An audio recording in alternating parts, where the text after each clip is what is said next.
Hi, this is the HDG News. And, whoops, see if I can make myself decent here. Today, I would like to speak about social philosophy, political philosophy, as it relates to important issues nowadays, like, for example, gender roles and decency laws, like to what extent should a society legally require people to be decent in public, and so on. So these are some of the issues I want to talk about, but first I want to give a background. We should first eliminate cliches or sayings which are totally mindless, such as that we should not impose our values on others. You may have heard that we should not impose our values on others. Well, if you take that seriously, then we should not have laws, for example, against murder, because thou shalt not kill, that we shouldn't kill other people, is a moral judgment. I think it's a correct moral judgment, but it is. In fact, maybe we should say that because it's in the Ten Commandments, you should not kill, you should not murder, that maybe by having a law against murder, it is a conflict of church and state. Maybe by having laws against murder, we are teaching religious values, which is unconstitutional. I mean, obviously that would be like really stupid, but then again. So you shouldn't kill people. That's a value. That's a value judgment. That's a moral judgment. Or, for example, you should not rape people. You should not abuse.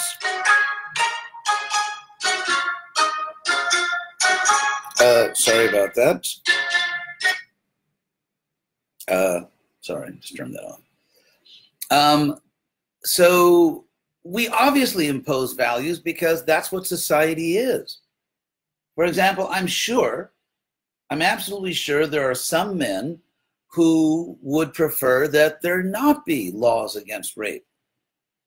I'm sure there are some men in the world who, if they had a choice, would make rape legal because they're animals. And they're obviously, cognitively impaired. But still, they could say, well, why are you imposing that value? Or we could say, well, you have a right to do what you want as long as you don't harm others. But that's a value judgment. What if someone says, I think it's great to harm others. That's what makes me happy. After all, those who are serious sadists, who seriously believe in sadistic acts, that's all they really want to do is harm others. Now, if no one's values are better than anyone else's, then someone else that values harming others is just as correct as those who say you should not harm others. Now, clearly, this is all nonsense and this is all insanity. And that's the whole point. People who say we shouldn't impose our values on others are saying something which is complete nonsense and insanity. What they really mean when they say we shouldn't impose values on others is that we shouldn't impose values that I don't agree with, but we should absolutely impose values that I do agree with. I'll give you an example of that from the 60s when I was a student at Berkeley, just before I joined the Hare Krishna movement. You had this liberal movement, and the very same people, these are not different people, these are the same people who on the one hand are arguing for sexual freedom on the ground that you cannot legislate morality, which is of course nonsense because unfortunately most people derive their moral views from what's legal and illegal. That's just the sad reality of human psychology for many people. So can you legislate morality? You absolutely can. And that's actually why there are moral standards in most places, because it's legislated. I'm not saying that's the most desirable thing. Obviously, we would prefer a society where people do the right thing because it's the right thing. That's just not the world we live in. You know, that's not the planet we're on. But interestingly, these same people said that any legal obstacle to free sex should be removed because you cannot legislate morality. And these very same people were marching to Washington demanding civil rights legislation to legislate morality. Because after all, if you are against racism, if you believe that the law, not we'll just leave it up to people's good manners. No, we're not leaving it up to people's moral instincts. We want a law that requires people not to discriminate on the basis of race, at least in certain situations. If you have a party in your house, you can certainly, and if you are a racist, you can legally restrict your invitations to people of the race you like, whatever that is, because racism is something found in all races. It's not a monopoly of white people. And so, so privately, yeah, you absolutely can choose your friends. If you only want friends that kind of have the same skin color as you can legally do that. But you cannot, for example, exclude people from a university, from a job, et cetera, or from public facilities like water fountains and public bathrooms. So public racism was legally forbidden. Now, interestingly, again, these same people, if it's something they like, free sex, you cannot legislate morality. But it's something, if there's something they don't want, like racism, you must legislate morality. Same people. So there's all kinds of contradictions here.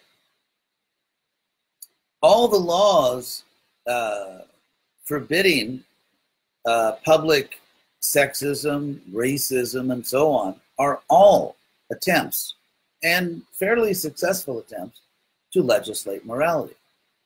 So actually, not only can we legislate morality, we must legislate morality. The alternative is a society in which murder, rape, racism, genocide are legal. So we absolutely have to legislate morality.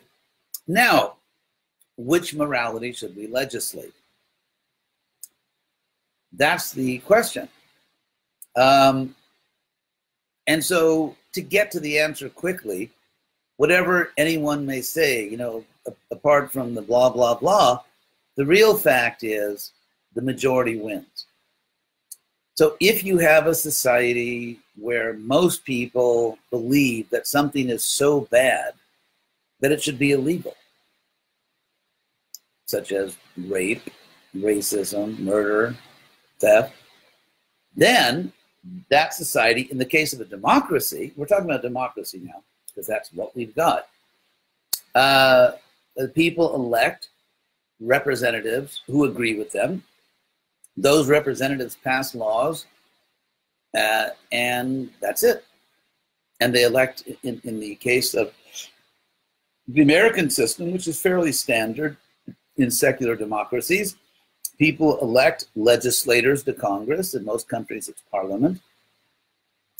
They pass laws, and then the people elect a president or prime minister who enforces those laws. And if the laws are challenged, then the courts uphold those laws. That's what happens in the real world. In every society on earth, the majority of people impose their moral views on the society. What else is going to happen? I mean, what else do you think you could do and have a society? So we do impose our values and moral views. That's otherwise we would have absolute anarchy and savagery. And as far as they say, well, who gets to decide? That's obvious. In a democracy, the people do. So on the left, they tend to ask these questions. They're not very bright. It's like, really, is that a serious question? Did you go to school? So in a democracy, who gets to impose their values? The people do. That's what the word democracy means, by the way. So therefore, it's not a question of whether or not we impose values or who imposes the values. We already know that. We will impose values if we have a society, and the majority will decide that by electing people who agree with them. So those are non-questions, like who will impose our values, who gets to decide. That's not a serious question, and saying we shouldn't impose values is not a serious claim. So let's get to the real point. Let's skip the nonsense and get to the real point of which values should the majority impose. That's the question. The rest is nonsense. So in the modern age, there has been a great emphasis on freedom, probably because in previous centuries, there was a great emphasis on non-freedom. You had, talk about the Western world now. I know something about the history of other parts of the world, but more about the West. So at least in the West, certainly in the Middle Ages and even during the Renaissance, you had these very, very heavy governments, very heavy church, and if you challenged these two main authorities, they could ruin your whole day by, for example, torturing you, burning you alive. Those are very undesirable consequences. And therefore, most people chose to not be tortured and burned alive and to just do what they were told, at least outwardly, and of course, cheat secretly if you can get away with it. So that's the way the world was. And then, of course, there were revolutions. There were political revolutions like the French Revolution. There was an industrial revolution, which changed dramatically the way people lived, where they lived. They no longer lived in the country. They lived in cities. They worked in factories. You had the scientific revolution, which, so if you look at this, the scientific revolution, in a sense, its offspring, the industrial revolution, people begin to lose the sense that we live in a world where we don't have much power because we don't have much technology or science. So at any moment, let's say even 200 years ago in England, where the Industrial Revolution began, which was a leading country in science along with places like Germany and France, even 200 years ago in England, if you got what we would now call a flu, a bad case of the flu, you could die. You didn't take, let's say, an antibiotic because that didn't exist. So a serious flu kill you.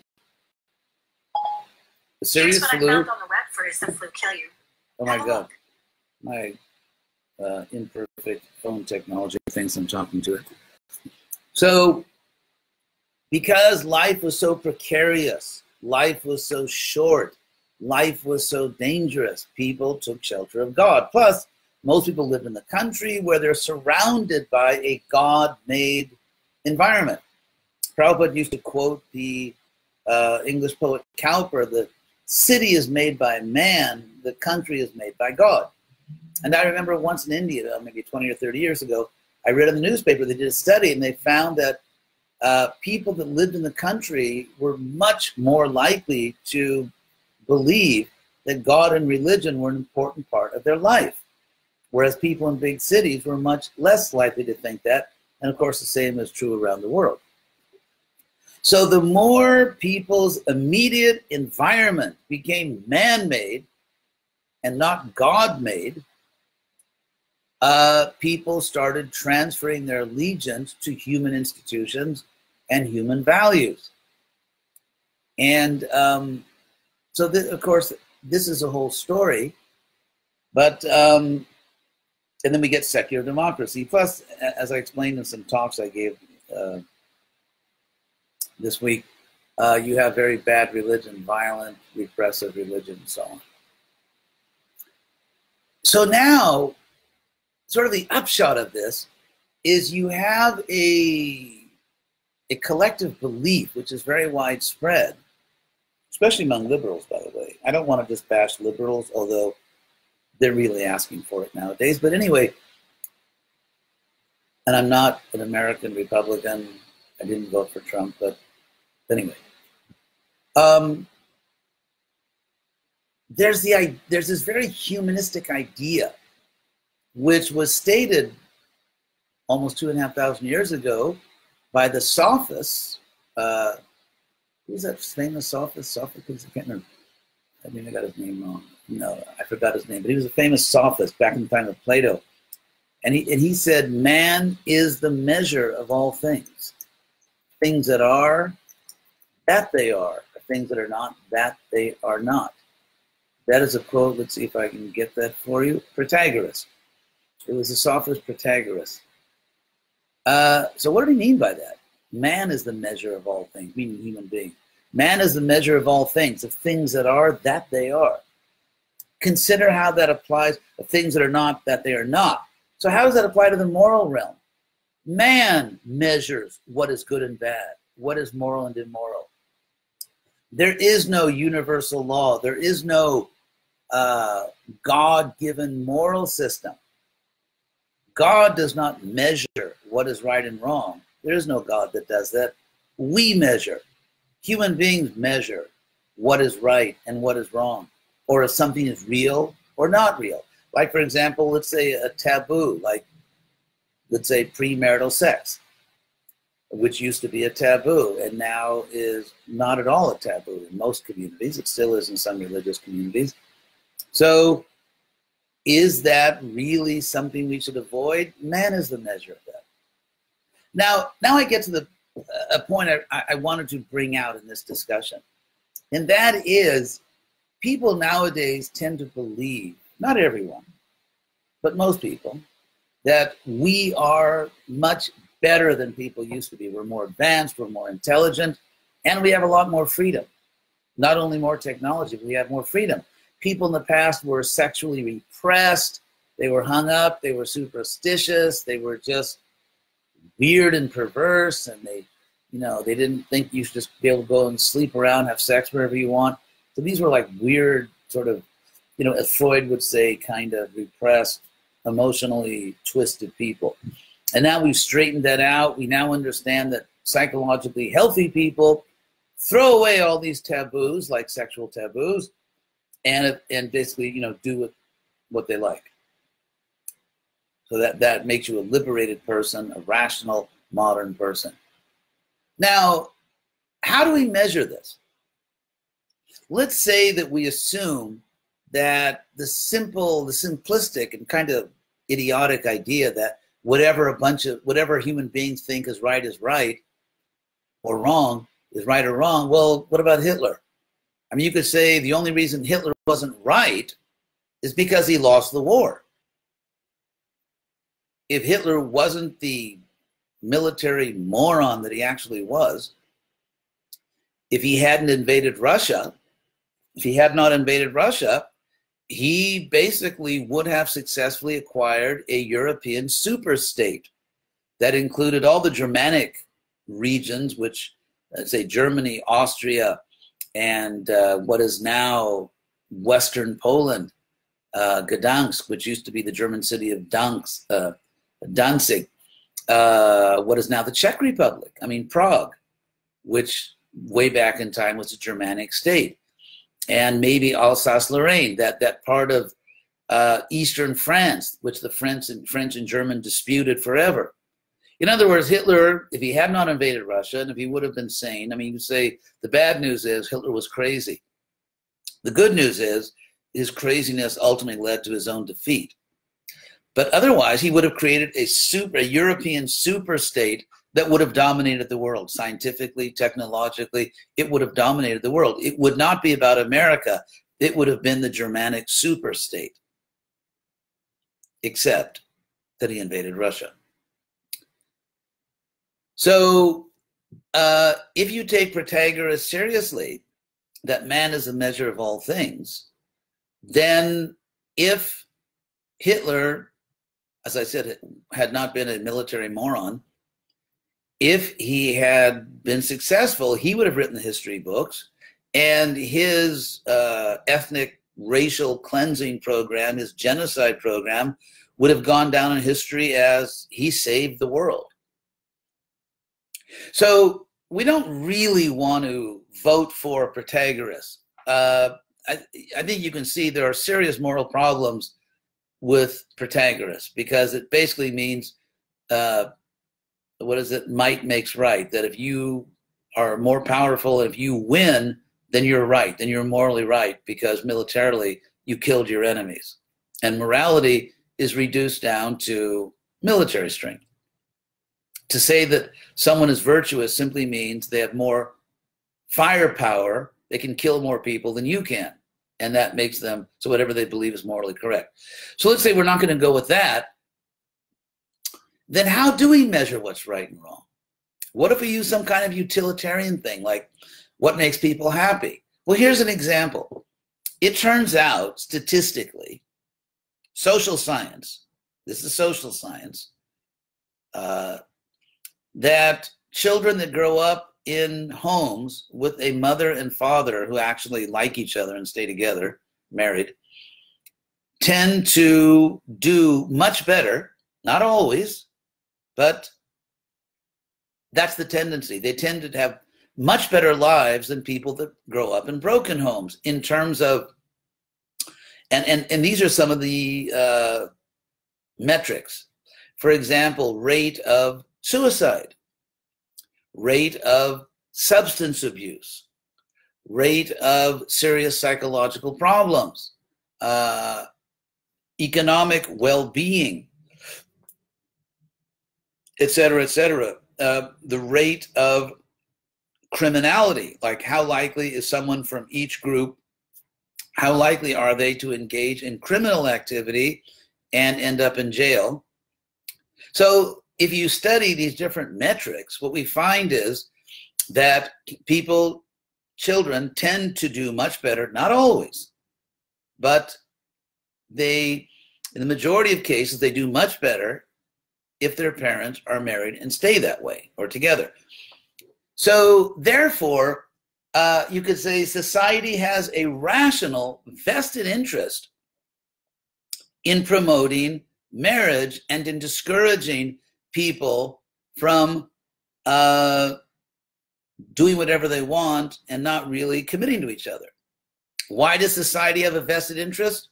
For the same reason that the British colonists, who were English, started essentially a civil war against England, which in America is called the Revolutionary War. And the battle cry was no taxation without representation. So if, let's say, you produce children and you have not been careful to do at least everything possible to raise those children within a committed marriage, it's not always the fault of, I mean, you could be committed to marriage and the other person leaves, so it's not always the fault. It's not always everybody's fault. But let's say if a couple does not do everything humanly possible to stay together in a committed marriage for the sake of the children, then if the children engage in criminal activity, and they're more likely to do that, we know that if a society produces a lot of babies outside of committed marriages, there will be an increase in criminal activity, and society pays the price. Not only do you have to pay taxes for for extra police and judicial proceedings, you may actually be harmed. You may be killed, you may be robbed, you may be raped. So you're being taxed as a member of society. If, for example, a child that grows up in such a situation becomes emotionally disturbed, again, you are taxed. Society is taxed, they have to pay for it, and so on and so forth. So society has a rational interest. It's like if you, let's say you own some land on a river, I've given this example before, and then up the river, someone else owns land, and the river goes through their land farther up, and they dump toxic waste into the river so that when the river goes through your land, you can't drink the water. Your animals die because sometimes they drink the water, and basically it makes your